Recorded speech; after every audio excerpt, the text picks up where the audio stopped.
વિશ્વની અનેક સંસ્કૃતિઓ કે જે ભારતીય પ્રાચીન સંસ્કૃતિની સમકાલીન કે તેનાથી પણ જૂની હતી તે દરેક સંસ્કૃતિઓ નષ્ટ થઈ ગઈ છે અથવા તો જે તે પ્રદેશના ભૌગોલિક ક્ષેત્ર પૂરતી સીમિત રહી છે, જ્યારે માત્ર ભારતની સંસ્કૃતિ આજે પણ શાશ્વત રહી વિશ્વને પ્રેરણા આપી રહી છે। તેઓ ભુજ ખાતે કચ્છ સાંસ્કૃતિક ફાઉન્ડેશન તથા ભારતીય વિચાર મંચના સંયુક્ત ઉપક્રમે આયોજિત વિચારગોષ્ઠીમાં ભારતીય સંસ્કૃતિના મહાત્મ્યનું વર્ણન કરતા બિહારના રાજ્યપાલ આરિફ મોહમ્મદ ખાને રજૂ કરતા જણાવ્યું હતું, ભારતની સંસ્કૃતિનો સમૃદ્ધ વારસો અજ્ઞાન સામે જ્ઞાન પ્રાપ્તિના અનેક માર્ગો સૂચવે છે।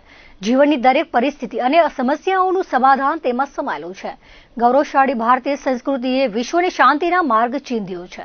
દરેક ભારતીયને પોતાની સંસ્કૃતિનું ગૌરવ હોવું જોઈએ, સાથે સાંસ્કૃતિક આદર્શોનું પાલન, જતન અને સંવર્ધન પણ કરવું જોઈએ તેવી લાગણી તેમણે મુક્ત જીવન મહિલા કોલેજના સભાખંડમાં વિશાળ શ્રોતા સમૂહને સંબોધન કરતા જણાવ્યું હતું। પોતાના પ્રેરક ઉદ્બોધનમાં તેમણે પોતાની જ્ઞાન સમૃદ્ધિનો પરિચય આપતા વેદ અને ઉપનિષદની ઋચાઓ ટાંકી ભારતીય સંસ્કૃતિના એકાત્મકતાના સિદ્ધાંતને સમજાવ્યું હતું।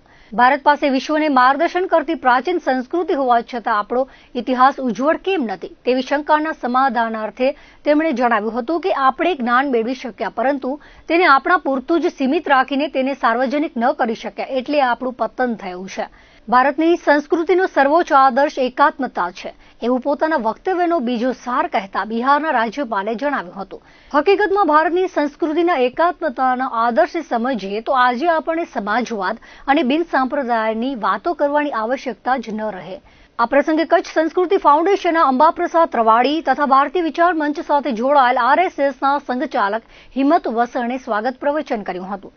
દેશના પૂર્વ રેલવે મંત્રી અને કચ્છી માળુ દિનેશ ત્રિવેદીએ જણાવ્યું હતું કે સ્વયંશિસ્ત સ્વચ્છતાને પ્રાધાન્યતા આપી ભારત માતાનું સાચું સન્માન કરવાની અપીલ કરતા આપણી સંસ્કૃતિ સનાતન ધર્મના સિદ્ધાંતોના પાયામાં વિજ્ઞાન જ રહ્યું હોવાનું જણાવી વેદ અને ઉપનિષદ અને અનેક સંશોધન પછી નિપજ્યા છે અને તેના દ્વારા જ આપણા દેશે વિશ્વને રાહ બતાવી છે। કચ્છના સાંસદ, ભુજના ધારાસભ્ય, માંડવીના ધારાસભ્ય, ભાજપના જિલ્લા પ્રમુખ સહિતના મહેમાનોના હસ્તે દીપ પ્રાગટ્ય દ્વારા સમારંભને ખુલ્લો મુકાયો હતો।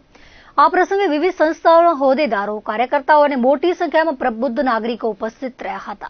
मूल्य उसका एक तरह से प्रकटीकरण कि जहाँ सारी विभिन्नताएं समाप्त हो जाती हैं, कोई किसी को नहीं जानता और सब एक जगह आके इतने दिन तक एक ही भाव उनके मन में होता है। तो वो कहा तो गया कि जाति न पूछो साधु की, वो कुंभ में आने वाले का किसी को कोई पता ही नहीं है, सब श्रद्धालु हैं और सब यही भारत की संस्कृति की यही पहचान ही है।